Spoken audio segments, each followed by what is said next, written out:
All right, hello. Just a quick little intro to this video, and we'll get to the main video, the Ultimate Resurrection panel, in just a couple seconds. But there is something I just wanted to say at the outset that I didn't have a chance to say in the show itself. Obviously, the show, we were focusing on celebrating Gary Habermas and his legacy and how he helped me and others to faith, as well as celebrating his new 4 volume Magnum Opus, where he's taking his life research and publishing it into these 4 volumes. Um, However, I did want to say, in terms of the other panelists that I didn't get a chance to mention on the show, I am eternally grateful to them as well, and very much appreciative of them. Gary Habermas, um, without him, I would not have come to faith, but others also played a necessary role as well. And a lot of the panelists, so starting with Mike Licona, he was amazing. He's always been amazingly friendly, just like Gary. All of these other scholars were amazingly friendly. Mike, remember him helping me with emails, sometimes dozens of emails back and forth with my questions after I'd had a talk with Gary, and I wanted to follow up with him on things like hallucinations, stuff like that. So Mike Licona was extremely helpful to me coming to faith as well. St. Sean McDowell, he played a pivotal role with his PhD research into the fates of the apostles. And I remember he was so kind. He shared with me for 4 of the apostles that I asked about. He actually sent me parts of his dissertation at the time. This was before he published or anything like that. And that helped bring me to faith in coming up with my argument for the resurrection historically from the appearance to the 12, because that required that at least the majority of the 12 apostles sincerely believed they had a resurrection appearance. And Tony Costa, Ben Shaw, I'll go with him. Ben Shaw, obviously, I've never had any contact with him, but as I said in the show, I always loved hearing stories about him and what he was researching and helping Gary with as his assistant. And he was a part of my journey as an unbeliever on that front. And from what I can tell, he seems like a great scholar. I've seen some shows where he's giving his research. So that is definitely a great contribution that I appreciate for Christian apologetics. And finally, Tony Costa. So Tony has if Gary has been the most helpful in helping me come to faith, Tony has been the second most helpful. So in the show, he mentions, he recommended me to Gary Habermas in the first place. And he also baptized me. And he knows my family. I remember him. He stood with me for a long time. But beyond that, he's done even more than that. I mean, he taught me a course on world religions. I'm going to be teaching a show on world religions, and I'll be using a lot of his material from that class because he was such a great teacher. And, week after week, I remember sitting in his office for at least a couple hours every week during that semester when I took his course. And just like Gary, he was so kind and so willing to help answer all my skeptical doubts and questions. So obviously in the show, I'm mostly focused on showing my appreciation and celebrating Gary Habermas and all he's done for me and others and that sort of thing. But by no means, I don't want the other panelists to feel like I don't appreciate them as well. No, I absolutely do. And they, in one way or another, played roles that were necessary for me to come to faith alongside Gary Habermas. So I thank all of the panelists for everything they have done for me and others, and for the Lord in serving Christ as, top-notch scholars and apologists defending the faith. So thank you to all of them. All right, on with the show. Hello, and welcome back to Real Seekers. I'm your host, Dale, the Real Seeker. And my goodness, today we have probably what I think is going to be the best show I've ever done. The Ultimate Resurrection Panel is what I'm calling it here. It's a show I've been looking forward to doing for years now, literally. Celebrating the legacy and research of my friend Gary Habermas, who helped bring me to the faith, as my fans will know. I kind of lost my faith back around 2009, 2010. And for 8 years, I was a skeptic. I was not a Christian. And Gary, as well as the others on the panel, in one way or another, helped bring me to faith. And it was Gary who stuck with me month after month, answering all of my skeptical objections and dealing with my doubts and that sort of thing. And he finally brought me to faith in 2018. And so, yeah, I just want to say my kind of thanks to him and celebrate his research on the resurrection. He's recently published, in fact, today, he's just published his third volume of his four-volume Magnum Opus on the historical evidence for the resurrection. And that's why we're here today with the other panelists and resurrection experts to speak about that and celebrate that. So, first of all, I just want to go to straight over to you, Gary, and say, how are things on your end? On my end, we are just getting through a huge storm, and I'm concerned about my lake overflowing. Oh no. That's a pretty practical question, but this is a great day, Dale. Um, uh, the, the publisher sent me a copy of the book months ago, and I should say right off the bat, Ben Sher was there. Ben is the editor on the third volume because, well, it's a joke between us, a little bit of a joke between Mike and me too. But Ben saw my manuscript that I put together was 500 pages just for volume three, and Ben looked at it and he said, "Doc, these two guys will not call me by my first name, the guys in the middle, but Ben says, Doc, we got a problem here. There's two ways to use a computer, the right way and the way you do it.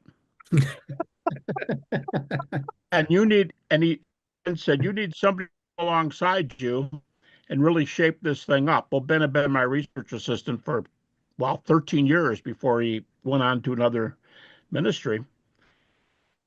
He shaped the whole thing up. And I'll tell you guys right off the bat, this is Ben's count. I would not have had a number in my mind.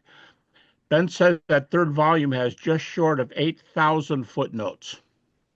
Wow. Ben's amazing and the stuff that he does. He is the Shaw of Lynchburg. Awesome. So, all right. So, just before I bring in our panelists, obviously the plan is to have our panelists kind of give their take as fellow resurrection experts and what they think of Gary's legacy and his research and engage with him. But just before we do that, I just want to ask some introductory questions to you there, Gary. So, the first thing is, look, you are world renowned. You're famous for your research and your minimal facts approach to the resurrection and that sort of thing. You've literally written many books, dozens upon dozens of books on this topic. So I'm kind of curious, what was it that made you want to, hunker down and write your magnum opus on it, this kind of finalization of your life's work?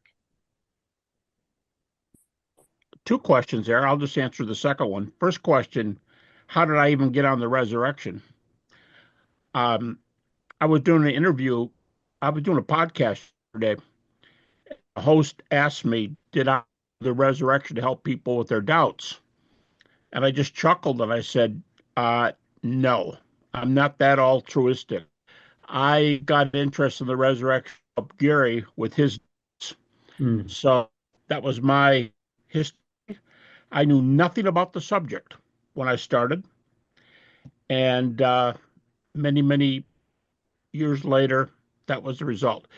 As far as the Magnum Opus, the reason the Magnum Opus was done, and I said this on yesterday's show too, the person who's responsible in a way is sitting right here among you.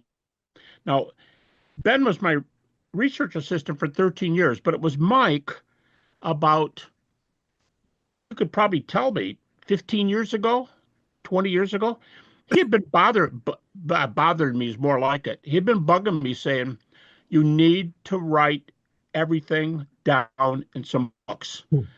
And I said, Mike, I don't want to spend the last, 15 years of my life doing nothing but writing this stuff down. He says, you have to. And that was the end of it. And he would drop it.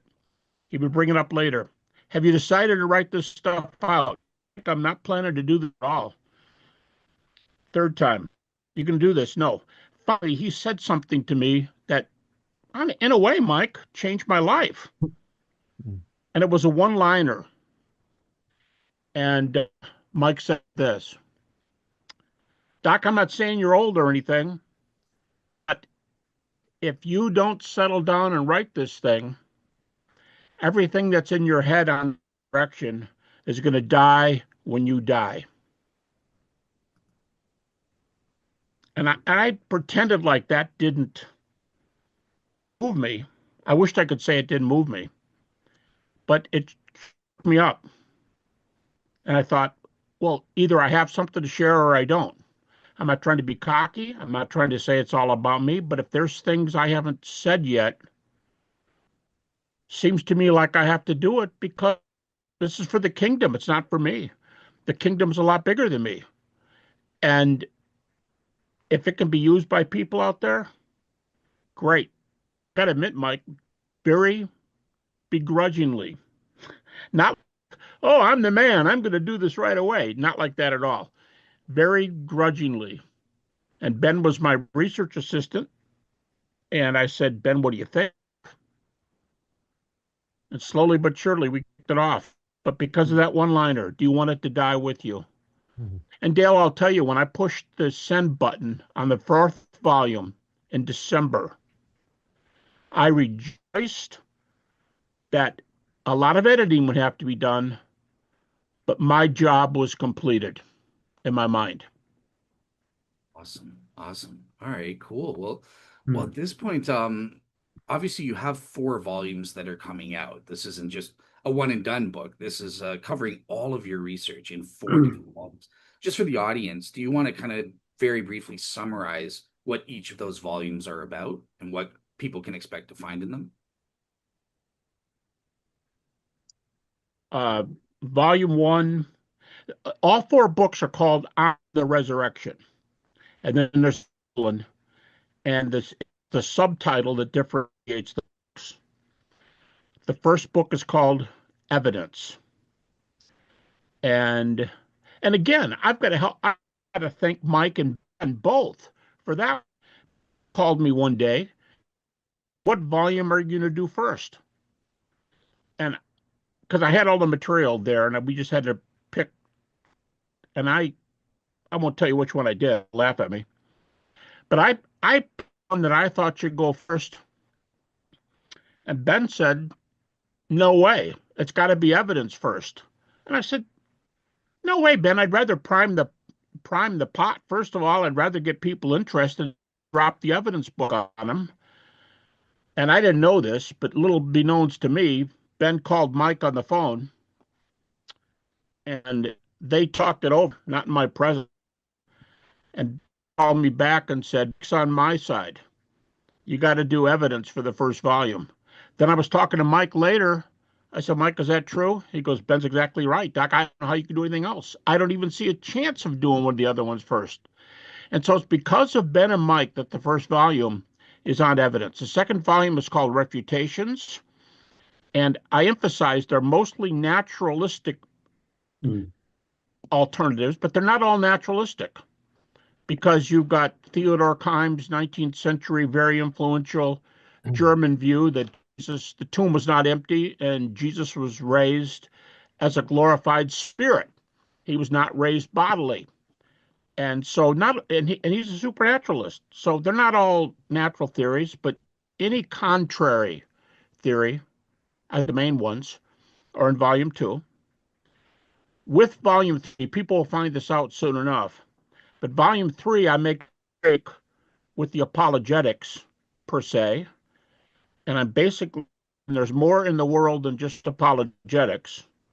Volume 3 is on scholarly perspectives, and it's a who's who of people with terminal degrees in relevant fields. And I would define relevant fields as New Testament, theology, apologetics, philosophy, history, archaeology, classics. At people with terminal, not just anybody who sounds off in silly things, but it's a who's who of names across the board. And there are probably more skeptics, yes, agnostics, Christian writers, let's say Jewish New Testament scholars. There are probably more non-Christians than Christians in the book, because, like Tom Wright said years ago about his resurrection of Son of God, book, said when he talked to ETS, he said, I didn't want to dog any of you evangelicals, but the point of my book was not to tell people about evangelicals. It was to tell people about non-evangelicals and how much agreement there is on these issues. I would say that's the theme of number 3. If you put a bunch of facts out there, and my 12 out there, and then shrink the list from 12 to 6, and that's the minimal facts, people are going to see how much agreement there is. But they're not arguing for the facts. They're just telling you where they are. So it's not really apologetics. It's where an atheist New Testament scholar is on this. It's where a committed evangelical with a degree, a terminal degree in a acceptable area, where they are. It's a who's who on, I don't know, Ben tells me well over 150 questions because he typed it up. He says over 150 questions from Good Friday to the Ascension. Now, there are other issues in there, but it's like, for example, that Jesus called himself deity. But mostly, and there's a whole section on that, but mostly Good Friday to the Ascension. How many questions can we ask, and where are these guys all the way across the board? And I purposely included non-Christians so that people wouldn't think this is a book from one of our evangelical schools and what we all think. 4 is split in 2. It's because Jesus has been raised from the dead. What does the resurrection say about theology? And what does the resurrection say about practice? And Ben, I haven't told you this. I've gotten 2 letters from the editors back in the last week at B&H Academic. One of them, if you guys know Michael McEwen, who was the head academic editor and acquisitions guy, he just got promoted to the top guy at B&H Academic. Just happened 3 days ago. He's now the top guy at B&H. Michael wrote me a note, and our chief editor, Renee, that Ben knows real well. They both wrote me notes not knowing the other person had written to me, and they wrote me a real stunner. Here's what they said. Of your 4 volumes, 3 topics and 2 topics in volume 4, your last half of volume 4 is the most stunning part of the 4 volumes because it relates theology to practice. What does it say to the dying? What does it say to the doubting? What does it say about prayer and worship? What does it say about, and they both said in separate emails, it's easily the best portion of all 4 volumes is part 4, volume 4, 2. And it's not out, by the way, until next summer. They had to put the date back about 6 months, not me, but summer of 26 for volume 4. That's about it, Dale. Awesome. Yeah, thank you so much for that. So yeah, I think the last question I'm going to ask you, just as an intro here. Look, out of everything in your research for the full 4-volume book here, what did you personally find to be the most surprising or the most interesting, just for you as a resurrection scholar? Boy, that's a good one. Most surprising. I mean, as somebody who's lived in this subject, as somebody who I think I've never done anything but this topic, I would think I wouldn't be. That'd be a hard question to answer. But if I could piggyback on that last comment from the head academic editor and the chief text editor, what they say about volume 4, part 2, guys, I'm going to tell you something. This thought I'm going to share with you is only about 3 days old in my mind. I'm thinking I love apologetics from the top of my head to the bottom of my toes. I'm all about it, and there's many people in the world who need it. Ben will tell you with his doubt ministry, there's many people who need to solve their emotions more than to solve their evidences. But I've been thinking the last few days, I'm ready to do some thinking about texts like Hebrews 11:1, 2 Corinthians 5:7, and 8. Where does faith come in? And where does commitment come in? And since it is true, instead of saying over and over again, it's true, it's true, it's true, it's true, where does our commitment to the Lord come in? Where does the place of faith? How strong is faith, bracing what the facts say? That's about 3 days old. And I think that's their comment that was the most moving part of the book is shaking me up a little bit. Because now I want to, don't worry, I'm not going up to volume 5 for sure. But I do want to write about things like simple living and use of finances and where the Lord and what's total commitment mean and why was the early church sold out and we don't act like it is. Um, that's probably what shook me up was the 2 editorial comments. Awesome. Yeah, that's very interesting and fascinating. So yeah, thank you for sharing that, Gary. So all right, so at this point, I am gonna turn to my panelists. And at this point, I'll start with Mike since he's immediately to my right. So Mike, just before I give it over to you to say your piece on Gary and engage with Gary if you want, just a couple quick questions for you. Number one, what arguments from the first 2 volumes, or if you've read other volumes from all of them, what arguments did you find to be really stood out to you? And what did you find to be the most surprising thing in Gary's books? Those are good questions, Dale. Now, I've talked with Gary for a long, long time, many years, and we've talked through a lot of his stuff. And so when they asked me to write a blurb for his book, that was easy to do. And I said, there's only one person who knows more about the resurrection of Jesus than Gary, and that's Jesus. um, I've skimmed through his, but I have not read all of them through. So, but I know Gary well. I know his research and all the stuff that we've discussed over the years. I mean, years, decades. But that would be difficult for me to answer. Yeah. So if you will allow me instead, yesterday I put out on my Facebook page and allowed people to be able to. I said, "Hey, I'm going to be on this show tomorrow with Gary and some others, and what questions would you like for me to ask Gary?" And I got a number of them in, and unfortunately, I can't ask them all. So I'm just going to choose 2 of them. Okay.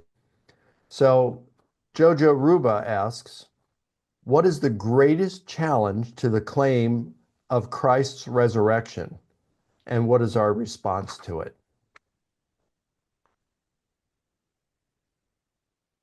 So let Gary answer that, and then I'll ask the second one. So Gary, what is the greatest challenge to the claim of Christ's resurrection? And what is our response? This is from the bottom of my heart. I do not think there's a great challenge for the resurrection that puts the fact of the resurrection in any kind of danger. I don't think there's an objection that, wow, if I'm in a debate, if I'm doing a podcast, I don't want to be asked this question. I'm not aware of anyone like that. But I'll tell you the most common one. I'll shift it just a little bit. I think our scholars have moved from maybe this happened, maybe that happened. In the last couple of years, 2 of the greatest skeptics, each of whom held a single naturalistic theory, they passed away. And that's Gerd Ludemann, the German New Testament scholar from the Jesus Seminar, and he held hallucination. And the other one, we may not think of him as the world's greatest scholar, but John Shelby Spong actually taught a course years ago on the resurrection at Harvard Divinity School, which I don't know what it proves, but he held this what Paul Meyer at Western Mission called the theory he called Peter's happy hunch. And it's a theory that Paul had this sense of something and spread it to everybody else by talking about it. But my point is they both died. And now almost none of the well-known scholars will take a naturalistic theory and will stand on it and say, here I stand. If I'm right, you're wrong. And if I'm right, Christianity's not true. I think there's a widespread fear that if they did that, they would be blown away. I actually had a guy tell me that in a debate one time. He said, I will not pick a naturalistic theory. And he was an atheist. And I said, why not? He said, because pick one, you'll get me in a corner and I will not be comfortable. And I said, time out. You're a naturalist. I'm a theist. I'll tell you what I think happened. The God of the universe raised his son from the dead. Your turn. You're a naturalist. What do you think happened? And he was starting to get angry at me.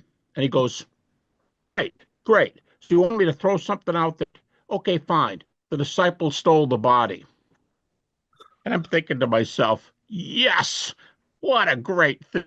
And I think it's a big trend today.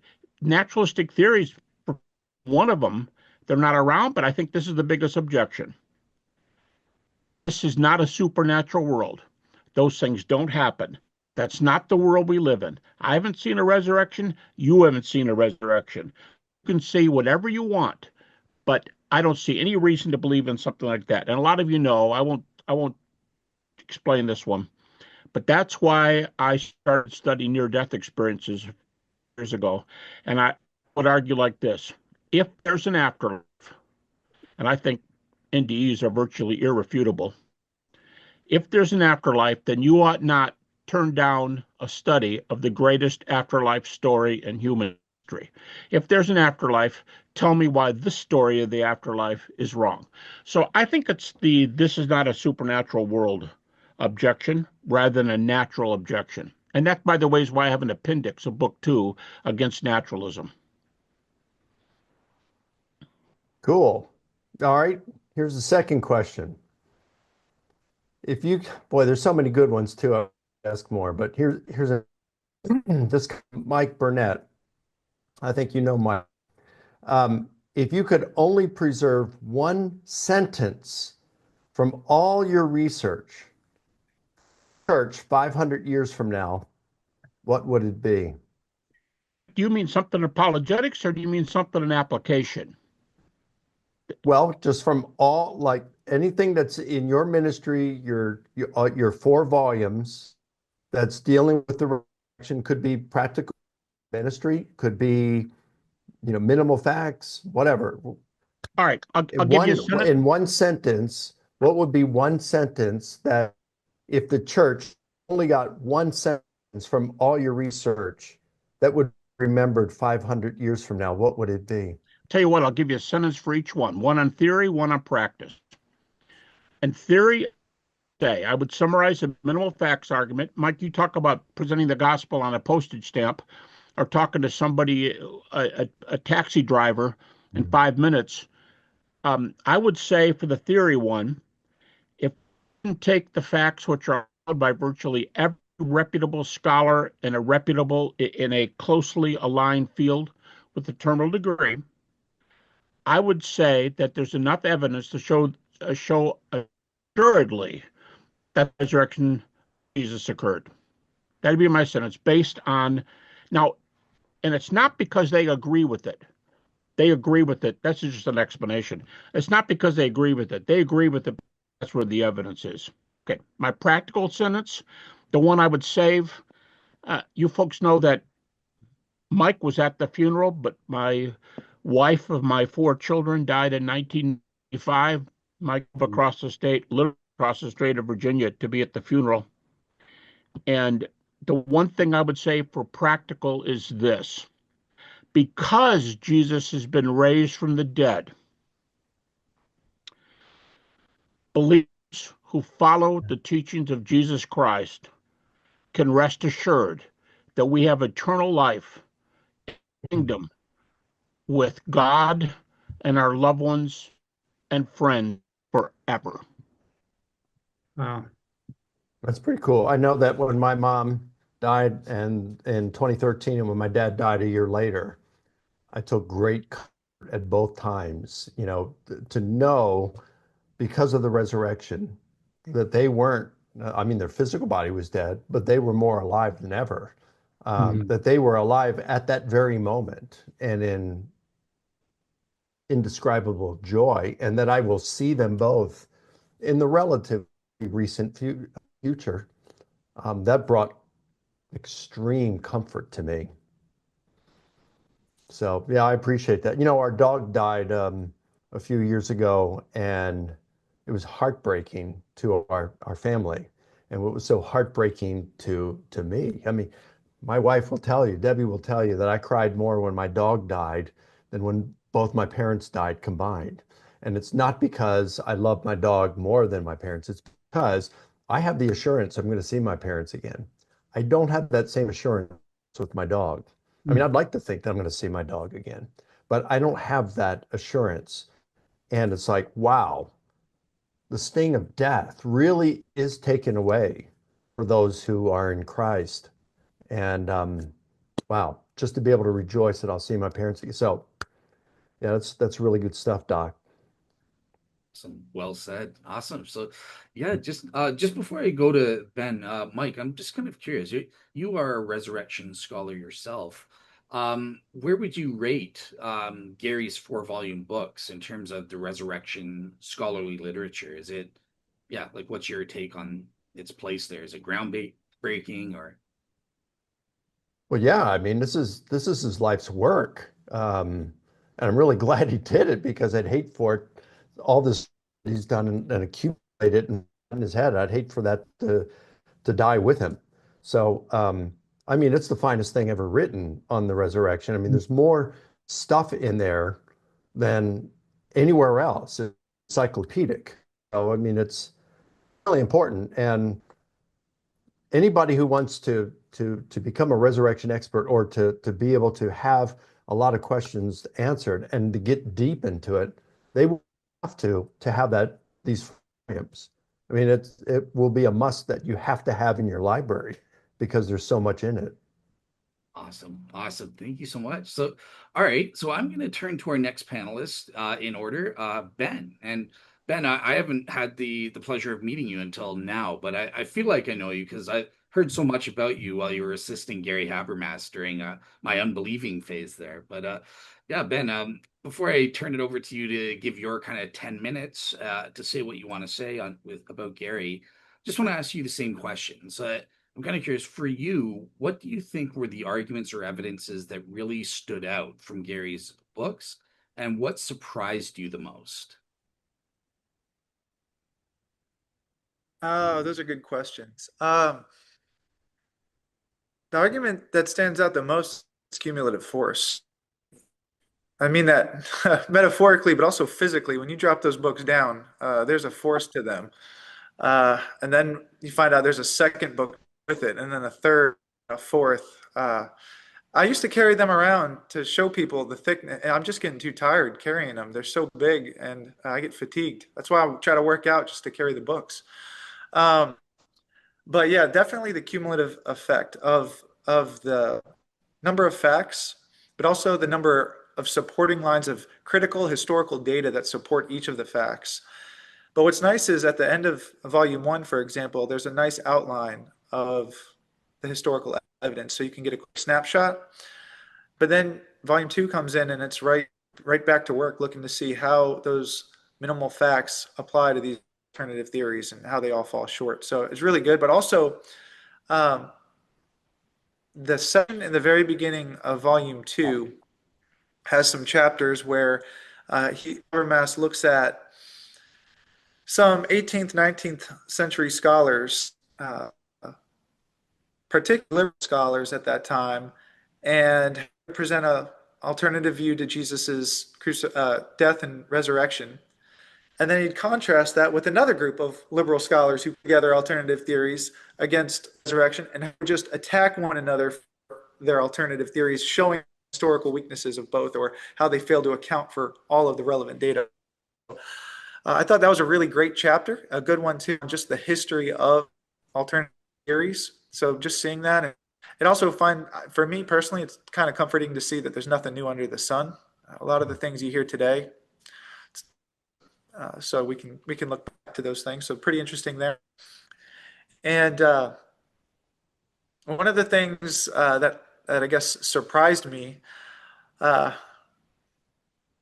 there's a few things. One of them is funny because the fact that Habermas types with two fingers, and you're wondering how can a guy who types with two fingers do 4,000 pages? That in and of itself is something of a miracle within our lifetimes too, not just you know over the course of 50 years, but we were able to do it pretty quickly.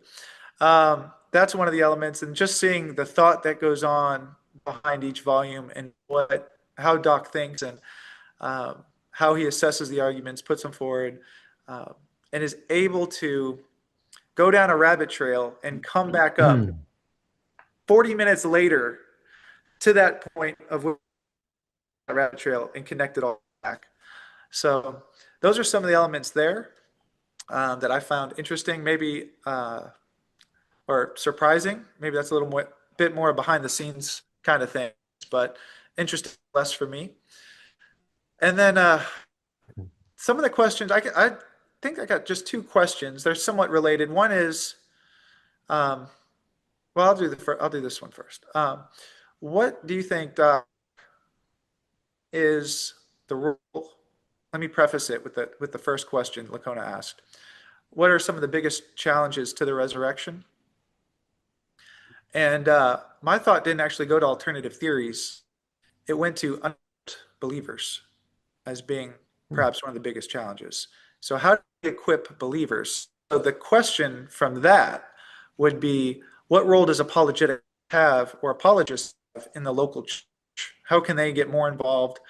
That's one of the things we are really trying to help encourage, but I was just curious of your thoughts on the role of that, apologists or apologetics in the local church.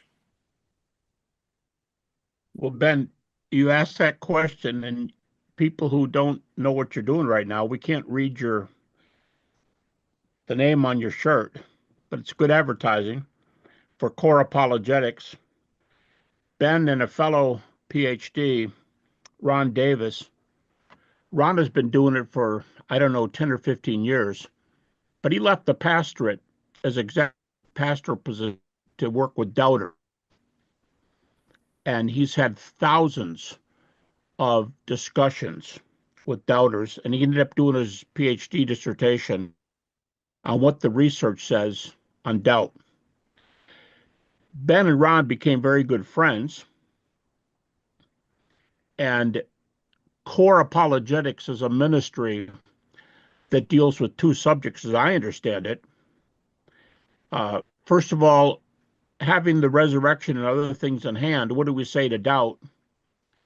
And secondly, what do we say about discipleship, which is into what I said a few minutes ago when the two chief editors at B&H said to me the last part of the letter was the most moving because it starts to go off of that area. And here's these two guys who've been doing that full time.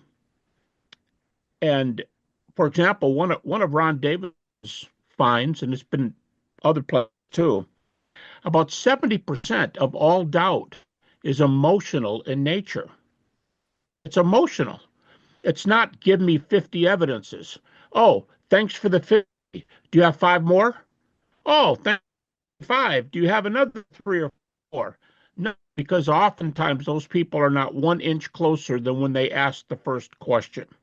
So these guys are trying to wade in and believers, and they do a fair amount with unbelievers who want to know why should they be secure in their faith and how can they handle their emotions, number one.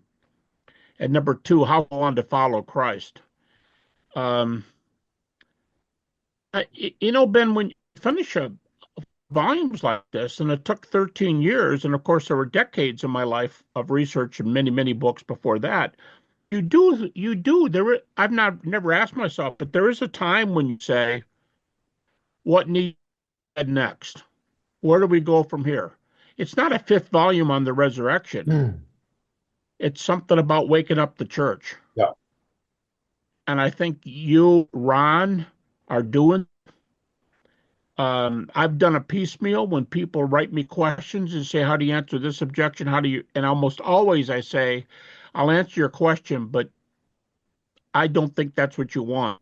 I think you want to ask me, what about your emotions? And you guys are doing that full time. I think that's where we got to go.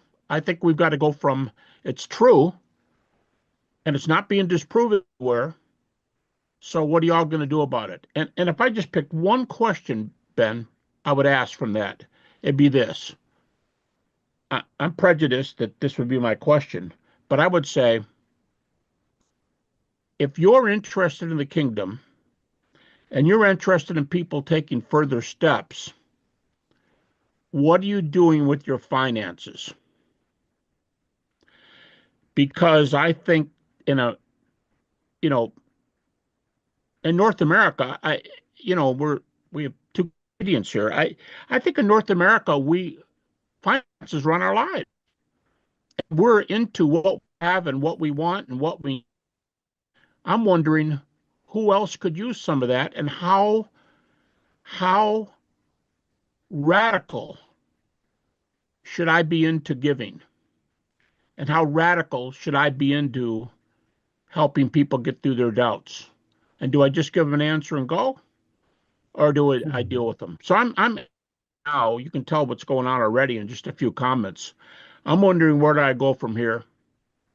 And is there more to do? Maybe my next PhD course, when they ask me for a topic, which they've been doing, and I mean, I have to do what's required, but about seminar topics, I'm thinking about being sold out. What does it mean? Why aren't we doing it? Why are we not much like the church? If it's true, and we know that more than ever before, why are we cutting our lawn instead of going to the rescue mission downtown? Yeah, that's if you remember, and for those of you who don't know, part of my story is I came to Liberty and I didn't know like Paul wrote half the New Testament. I came to Liberty kind of like how Doc started, not because I was trying to help others with their doubts, came because they had a hockey team. And I got introduced to Dr. Habermas as the hockey coach. So I come to find out this hockey also writes resurrection books. And so that's how we end up getting connected. And I asked him some questions, and just like he said, in some emails, I just had factual doubts though, because I was wrestling with these discipleship issues as I came to Liberty and starting to learn more. And so that has actually helped change a lot of even my perspective on those things you're discussing there, because from reading N.T. Wright in our discussions, N.T. Wright words, it's so great. And at the end of 1 Corinthians 15, in verse 58, Paul says, okay, so it's all kick your feet up, wait for Jesus to return. He's going to set the world straight. But that's not what Paul says. He says, be steadfast in your good works, for they're not in vain. And so that has been motivating and encouraging and convicting for me as I've studied the resurrection, to ask myself, okay, be steadfast in the good works. So what good works am I doing right now that I can be steadfast in? Am I doing them? So it's been a good challenging point, and it should be. So it helps the head, the heart, and the hands all come together, especially when it's oriented around that which is of first importance. Second question, be a little more, I assume briefer, but what is something encouraging moving forward that you're thinking about regarding resurrection research? Something that's you're feeling optimistic about or excited about? I am most optimistic about where we are in the field. And I was reading a book the other day, a very moving book. I'll hold it up here if anybody hasn't seen it. This is a theology professor from Seton Hall University. He's Roman Catholic. You wouldn't know that if you read it. He talks like an evangelical, but he was Jewish. Over? They couldn't see it in the camera. Oh, I'm sorry. Jesus' resurrection. A Jewish convert examines the evidence. The author's name is Jeffrey Morrow, Morrow. Jesus' Resurrection, a Jewish convert examines the evidence. And he says some stunning things in there, as coming to this a lot later than I did, and that was for me. I wanted somebody to say, what you are now. Same question is asked. He thinks it's too young to say we're post-resurrection, but he thinks the resurrection research has been done. It's established. Nobody's picking the major theories anymore. He's got research on New Testament. That's his area, New Testament and theology. And he's saying people like Bauckham and Hurtado and Tom Wright and others, they've won the day. Reliability of the New Testament is coming in like never before. And we should march out with that basis and proclaim the gospel rather than going back and rebuilding the basis for reliability, inspiration, and everything else. Let's say the resurrection happened. Let's say the critics have abandoned their goofy stuff, and let's march forward as a kingdom. It's a very moving thesis. And I'll tell you what, this guy's got bib in the back, French, German, English. That's probably close to half the book. So it's moving. Awesome. Awesome. All right. So yeah, thank you so much for that, Ben and Gary. So I want to turn on to our next panelist, Dr. Tony Costa. And yeah, Tony, just before you go into your 10 minutes engaging and saying what you want to say about Gary, I'm just curious, two questions. What evidence or arguments from the volumes that you read did you find to be the most significant? And what did you find to be the most surprising in the books? Yeah, well, the thing I found the most significant about Dr. Habermas's work is, first of all, just the way that he is relatable. He's very academic, but he's not over your head. He's very academic, but he speaks in such a way that you can relate to him. I mean, I used to think way back in 1990, there was a debate at the University of Toronto between Dr. William Lane Craig and Dr. Henry Morgentaler, the famous abortion doctor. And I thought I thought that he was the only resurrection specialist until I met Dr. Gary Habermas. And so what I find about Dr. Habermas's work is, and I like what Dr. Licona said, that it's important that he gets all of that down on paper, because this is going to be his legacy. I think one of his greatest legacies to the academic world is this volume work that he's working on. But what I just found about his work is that he doesn't hold much, presents alternate theories. I was very struck by, I really enjoyed his challenge of alternate Christologies, alternate Christianities. You'll hear a lot of folks say that Christianity was not monolithic. There was a lot of Christianities, Gnostics, the Ebionites, and all these other groups. I just really enjoy how he challenges that, and he brings us back to this understanding that a lot of scholars make propositions, like Elaine Pagels, for example, or the Gnostics. She presumes, I mean, a lot of her argumentation, I find personally, and Dr. Habermas has mentioned this, is that she presumes a lot of what she says without giving any evidence for it, concrete evidence. Whereas in the Gospels, we have that. What I enjoy about this book is that it is readable, it's relatable, it is academic, but at the same time, it's something that back for a master's graduate student is able to digest.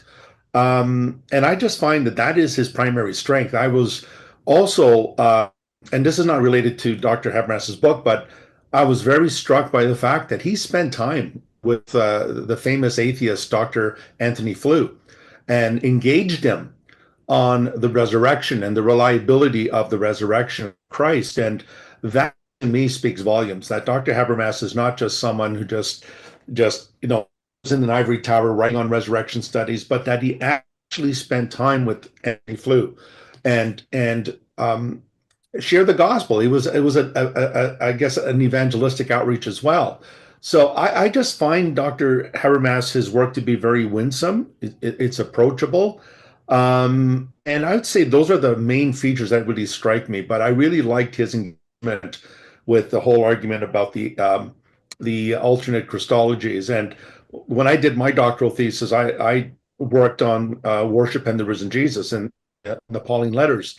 And so a lot of my work engaged with Bauckham and Hurtado and some of these scholars who argue for an early high Christology. And I even got the opportunity to meet Dr. Hurtado actually at one of the SBL meetings before he passed on. A great man. And so I really, really, I really relish Dr. Habermas's Opus Magnum. And the words of the preacher or Kohelet in Ecclesiastes, the writing of books, there is no end. And that's so true.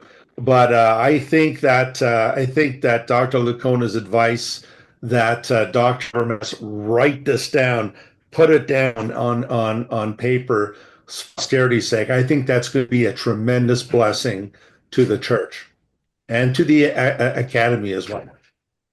Awesome. So yeah, at this point, you can take up to 10 minutes or less, whatever you want to do to, say what you want to say about Gary or engage in questions, whatever you want to do.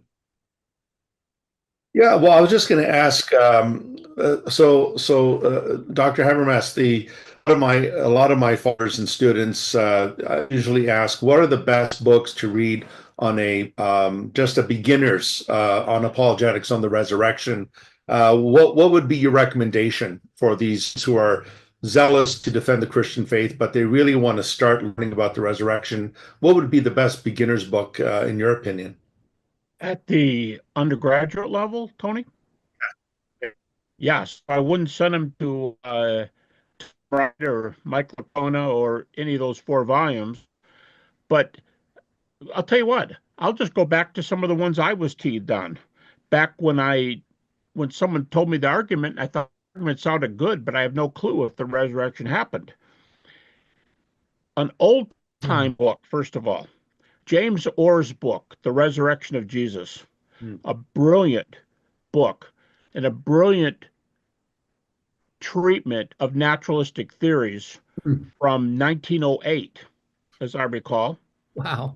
And he's got 2 long chapters on maybe the most virulent comebacks from skeptics, one on hallucinations, in which he also handles objective vision, the Theodor Keim theory, but visionary views, especially hallucination, and one that is the Greco-Roman legend thesis that Christianity stole the teaching of resurrection from Greco-Roman sources. Now remember, this is 08. That's the heyday of Religionsgeschichte. It's the heyday of the German history religions movement. And Fleer and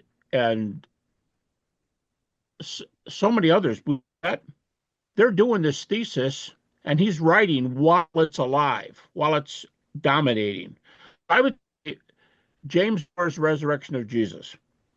And if you want to move a lot closer to the present, there are other books that have maybe better reputation. I some of the books and put them down, but some of the known ones, the better known ones on the resurrection are not all that insightful, and I wouldn't recommend them today. But if I were to starter books, I would say Bill Craig's book, The Sun Rises. I would say the McDowell's book. Sean's father, Josh, wrote one on the resurrection factor. Then later, Sean, I believe you came in and co-author now of that book, right? Sean and Josh's book on the resurrection is, it's always in danger when you start naming people and folks are sitting here. Yeah, but, he left out the one that Gary and I co-authored. Exactly. But yeah, and I've got it right here, The Case for the Resurrection. But Mike, I don't know. I started that book with the chapter called History 101. I don't know if I'd call it an introductory book on the resurrection. Maybe it is. Maybe it's an intermediate book on the resurrection. But I think people can get through it. How can people be blessed jumping in, doing a BA or an MA? I think they could handle that. I can tell you they can handle the case for the resurrection because that's what I read undergrad and learned the hockey coach. And so that was the first book I ever read on the resurrection. With the chapter History 101. That's what I needed too. And Ben ended up doing his dissertation on philosophy of history. So, okay. All right. I'll put those three there. And then you can graduate to reading Mike's book on the resurrection and Tom Wright's book on the resurrection came out pretty closely in time, and they're about the same amount of pages. I'll always remember Mike said when he went to ETS for the first time, InterVarsity was hawking Mike's book on the resurrection of Jesus, historiographic approach, and the guy from IVP was holding the two books up against each other and said, "Look at this. Mike's book is longer than Tom's book." And I guess that's the standard for which book is the best there. But both those books excellent. But I think you should read the other ones and get your feet under you. And if you want to put Mike's and my book in there, at that level, I'd be pleased to hear that. And then people go on. You can graduate. I guess you can move up. Right. Yeah, I can just add as well, follow up with that. Notice you've also done some work on the Shroud of Turin. So can you maybe say something, Dr. Habermas, about the relationship of your resurrection studies with that of the Shroud of Turin? Because as you know, there's a lot of seems more interest now more than ever, and many are moving towards the authenticity of the Shroud, that it's authentically that of Jesus of Nazareth. So can you maybe, for those who are studying resurrection and then looking at the Shroud, would you say that the Shroud is a mark, a divine mark of the reality of Jesus Christ, his death and the resurrection? Well, I get asked on talk shows what I think about the Shroud. And I'll make a joke, but then I get in trouble for making this joke later because the group of people known the Shroud enthusiasts in this country and around the world, they call themselves the Shroud crowd. And they get upset when I say this. So the talk show host will say, "How positive are you on the Shroud?" And I'll say, "It depends on what side of the bed I got up in the morning or if the sun is shining." Now, Mike and Bill, I haven't slept in a bed for 10 years. So that's a horrible illustration. I sleep in a chair. So whatever side of the chair I got up on, I don't think I would take a strong stand and say the Shroud has to be. It's an authentic archaeological artifact of a man who was crucified. But I would say that the Shroud, there's probably in my mind, if you want me to put a percentage on this, I'd say an 80% chance.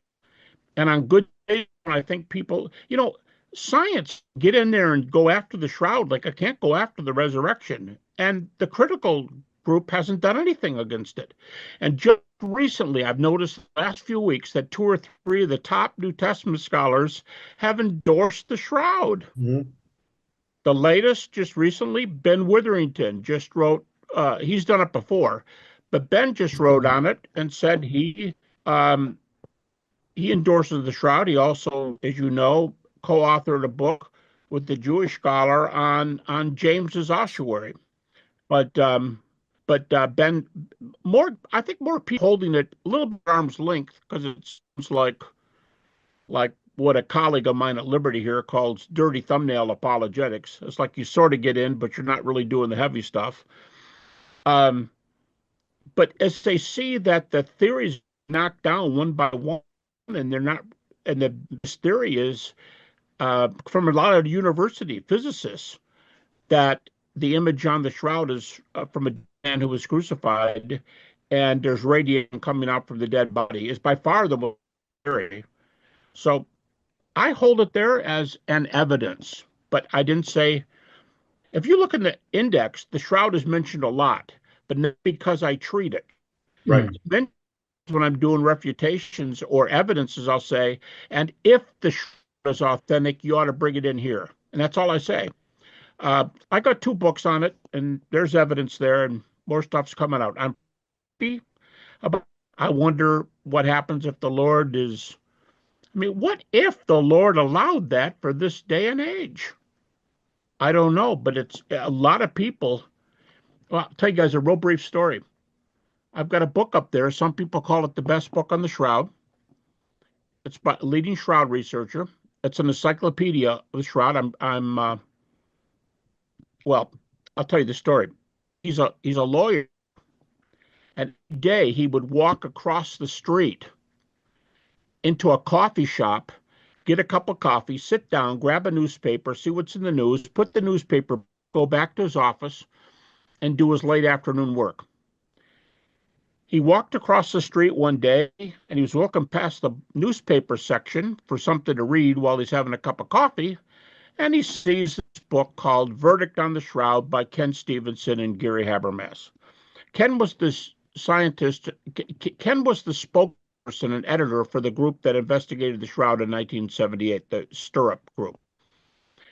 And he picked the book up, and he said, I saw the face on the book, the shroud, and he said, I just started letting it go. My language was not very clean. And he said, that blankety blank, blank, blank, blank book. And he threw the book down on the shelf and went back and got his coffee. As he was coming back by the book deal, he picked the book up again, and he goes, why not? And he went over, back down to the table and started reading the book. A little bit later, I met him. He wrote to me, and he said, I want you to know something. I picked up that book for several days in a row, and I read your shroud article. And I want you to know I'm a born-again Christian because of your book. And he said, I couldn't refute it. Now, he was the best man at the wedding of the #1 shroud scholar in the world. He sent me the book when the book came out. He's done 2 of them. And he wrote to me in the front. He said, I've sent you this because if you hadn't written your book, I wouldn't be here talking about it. I wouldn't be part of the body of Christ. I'm not saying anything. I'm just saying we never know how something might come.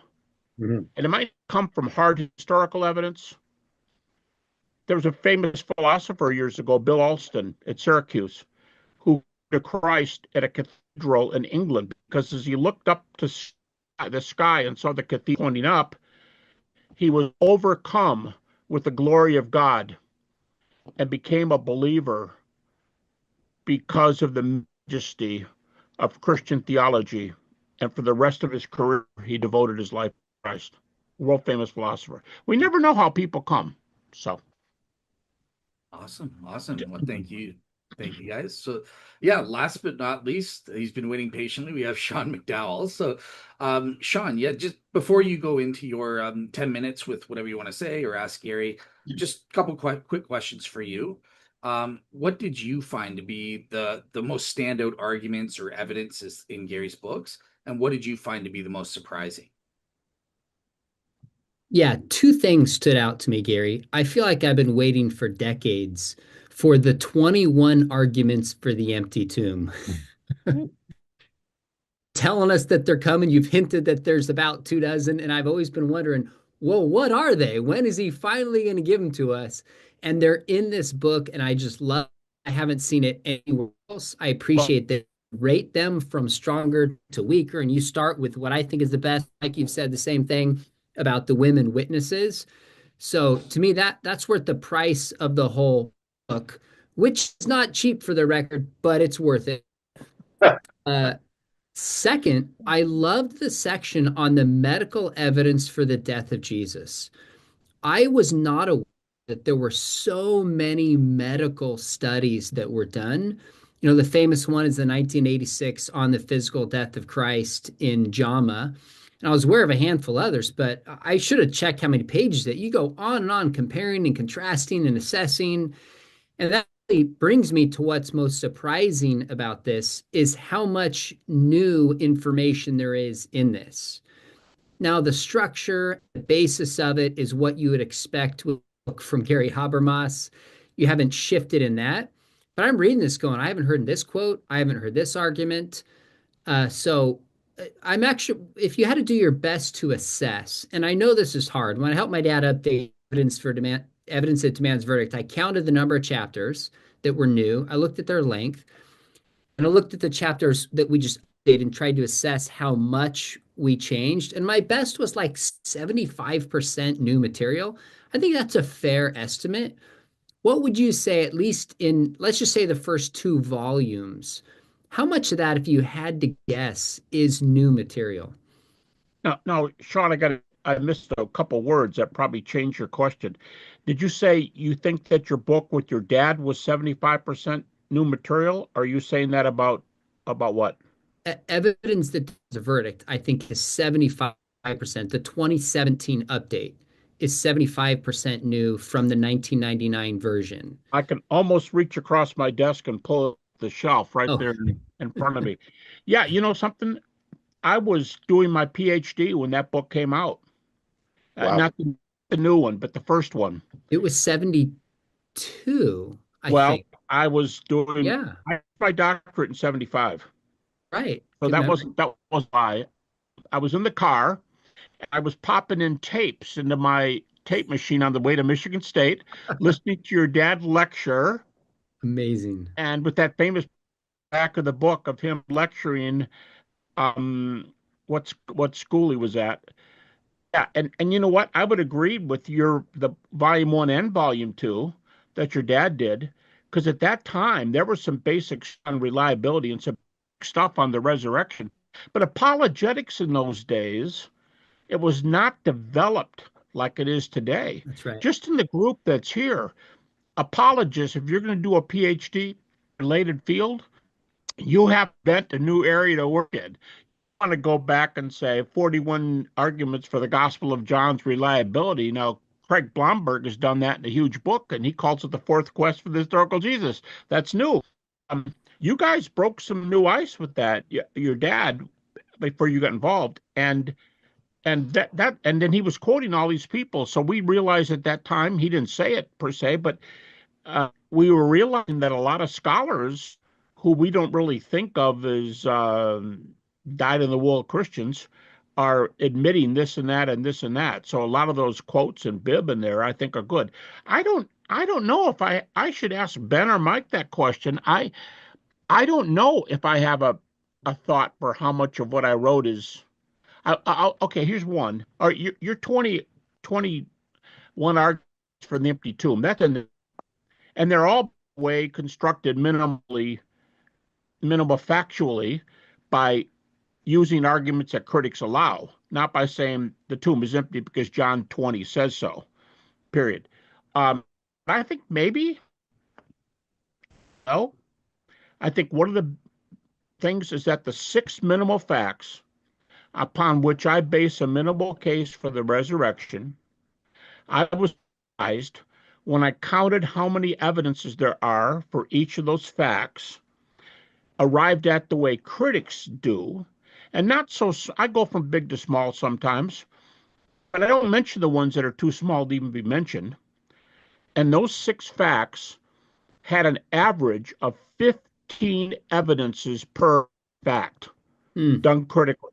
So when you talk about the empty tomb and you say 20, well, the empty tomb, it has a lot of data in its favor, but the other, it's not one of the minimal facts on my list. So on the other 6, average 15. They're behind the 20. And I was surprised when I added this up and found that many. So there were so many. And I think what that means is when somebody comes up with naturalistic theory, they don't know how many things you might unleash at them, because there's a lot of stuff. I don't mean just from my books. There's a lot of stuff in the research out there. They might get hit with a comeback that they haven't heard before. More comeback than there are critical things. So that would be one of them.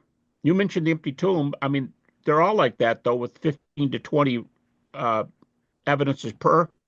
I don't know. Volume 1 has an appendix on evidential near-death experiences. I just did my third one, 2 of them for Blackwell and 1 for Discovery Institute, the ID people. They just did a book on mind dualism. I've got 3 now, and I'm going to tell you, this isn't the time to, but if you haven't seen the latest stuff on NDEs, when I wrote my first essay for Blackwell in 2015, I mentioned 300 evidential cases. When I sent the one in a few weeks ago for my third essay, I listed 500, up from 300 to 500 evidential cases. And over 4 dozen of them are cases where there's no known heart or brain function. And yet they produced evidential cases that they were somewhere else. So that's why I start now with an afterlife. And I go, most facetiously, hey, have you ever heard about the resurrection? I moved from afterlife to the resurrection. I also use afterlife as a refutation of naturalism, because Bertrand Russell says to be a theist, you have to have God and an afterlife. And I go, well, I'll let JP and Bill Craig and others do existence of God. I'll try to contribute some afterlife stuff here. And you put the 2 together, and naturalism's wrong. So I think that's something else. That's an excellent volume 2. That's great. That's really helpful. I've got a couple comments and a couple questions for you. Number 1, you mentioned the book Resurrection Fact. The first time I talked with you that I can remember on the phone, I was helping my dad update that. Yep. Was stuck on Apollonius of Tyana and claims about him that, Jesus was copied after him as a miracle worker. And I remember my dad goes, why don't you just call Gary? I remember thinking, why would Gary talk to me? I'm just like I'm a high school teacher at this time. He goes, well, just try. I reached out, and you not only talked, you probably for an hour answered my questions, and you listened and you asked how you could help. And that was like my first impression. I was like, wow, this guy's not only a brilliant scholar, but just takes time for people. And I get busy sometimes, and I know I don't always do this, but that's in the back of my mind a lot. I'm like, take time with people. This is what matters. You shaped me there, Gary. And the other thing is, I think, Tony, you mentioned this, your interaction with Flu, I think, was transformative. I remember thinking, wow, here's a first-rate, brilliant scholar. And he's just talking about befriending people.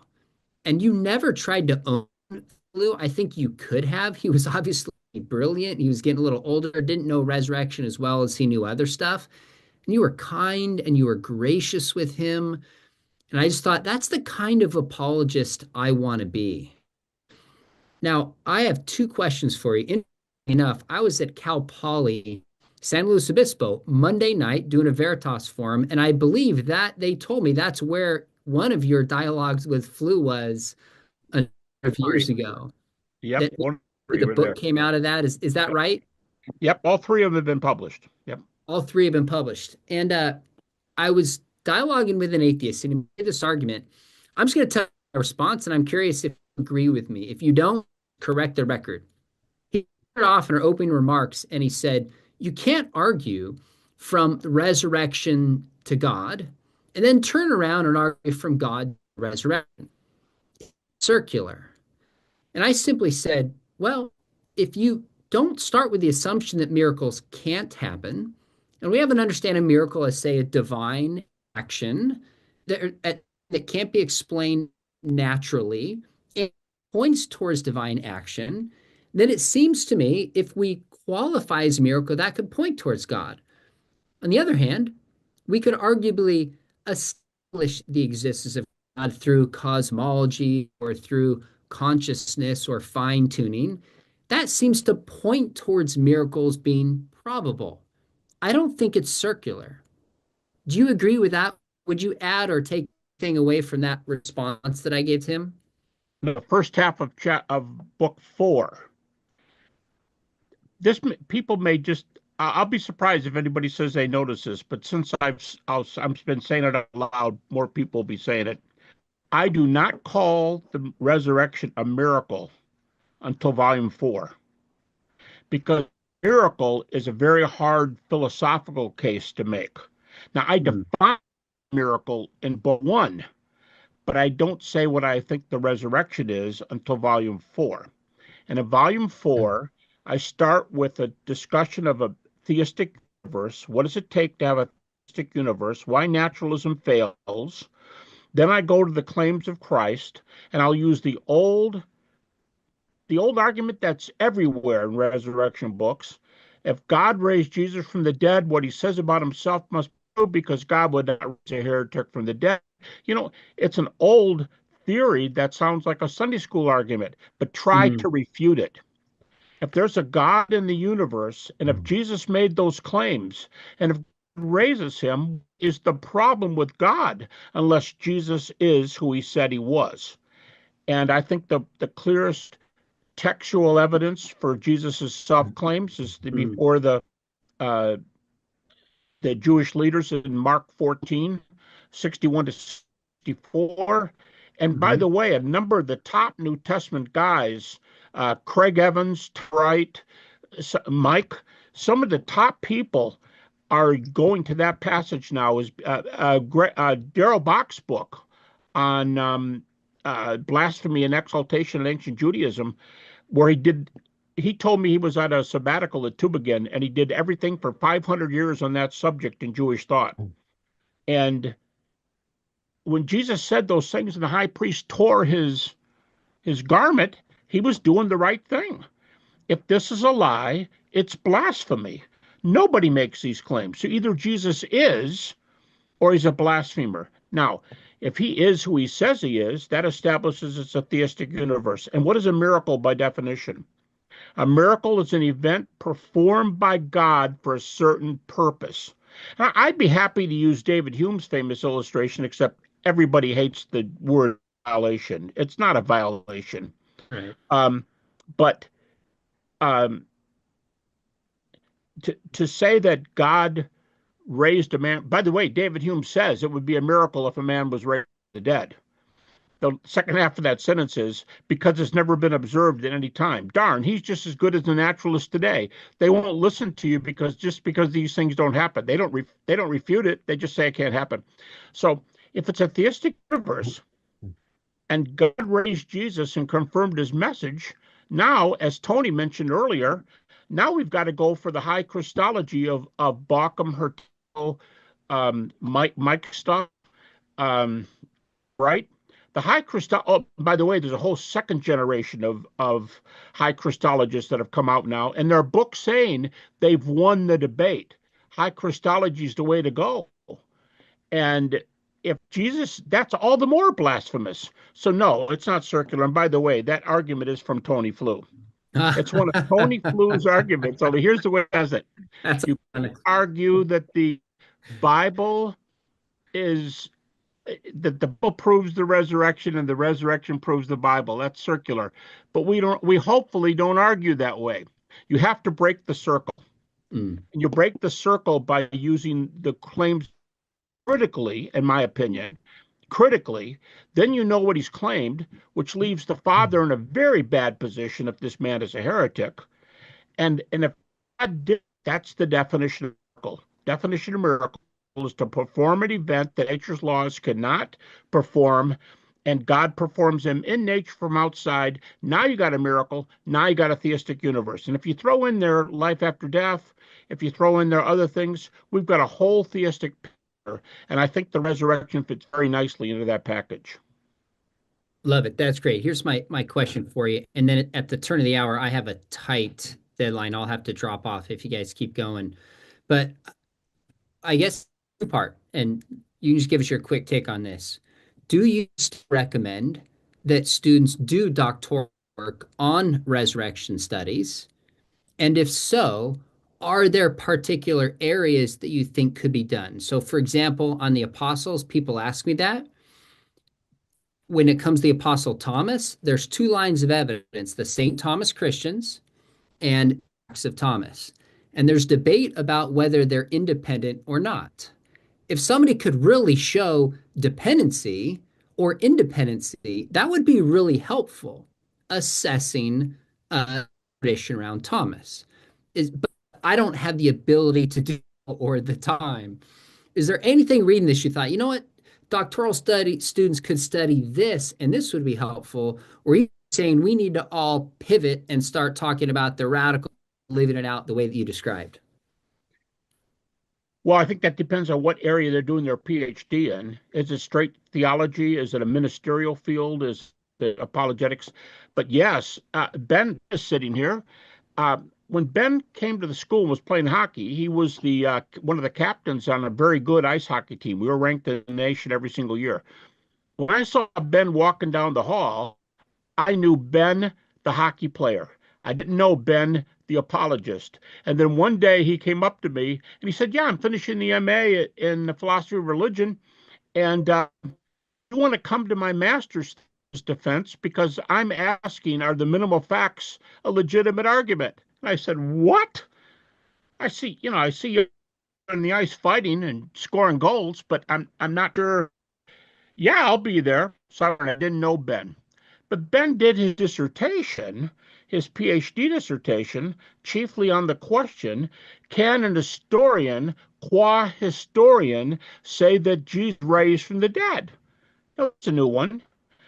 Is there enough data? Michael Grant raises the question, can a historian decide the empty tomb is a historical? Okay, Ben with resurrection, and he said, can some credentials in history decide Jesus was raised? I think your book is a pace setter. By the way, Sean, I just saw your book cited yesterday by a critic who says only here at the most 4 apostles we have good data for. And so why do you say this about the 12? And I'll say, you never heard me say the other 12 are provable. I try to tell my students never to say that. But I said, why don't you listen to what Sean said in that book? Who are the ones for sure? And we've got Peter and Paul and James, the brother of Jesus. And there might be Andrew's got a decent, but those 3 guys are big. Who's the most influential guys in the early church? Peter and James and Paul. And right. all died for their faith? Yes, they died for their faith. They didn't recant. Nope, they didn't recant. Were 2 of them unbelievers? Yep. And did the 3rd one deny Christ? Yep, we got a pretty rough group of guys here. And yet they're our main witnesses. So he was trying to say that Sean's only going to give me 3. And I said, well, pay attention to the 3 Sean gave you. Because so I think we can do that. I think there are places where we've got to come back. And Ben's asking, what about historians? Can they prove it?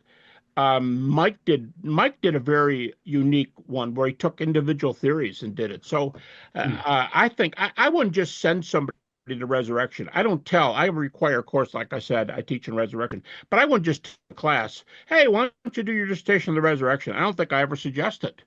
But if they are convicted to move that way, yeah, I think there's niches that they can move into. Maybe someone's going to say the empty tomb needs to be a minimal fact, and Gary and Ben and Mike, they need to give in a little bit. The empty tomb is better than what they said. Okay, let's do it. So I think the fields. I don't suggest them per se, but I think there are other ways to get there. It's great. Awesome. All right. Thank you so much. So I know Sean mentioned he's got a hard limit coming up in about 9 minutes. Just with the other panelists, are we okay if we go maybe a little bit past 5, or do you guys have hard limits as well? I can go to about 5:10.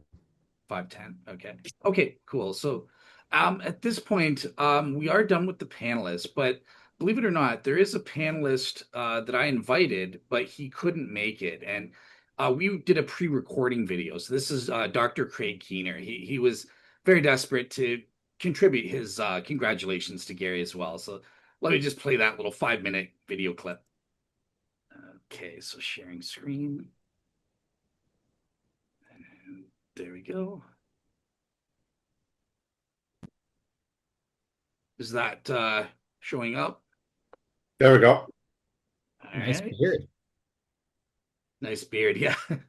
All right, so here it's just 5 minutes. The reason I'm kind of dressed up here, and Craig was kind enough to do this interview, is I'm doing a special for Gary Habermas, a celebration show to honor his legacy and the fact that he just finished his 4-volume work on the evidence for the resurrection. And Craig is kind enough to give sort of a speech or a series of sentences, whatever you want to do, sort of honoring Gary's legacy. So without further ado, I'll give it over to you to give your speech. And yeah.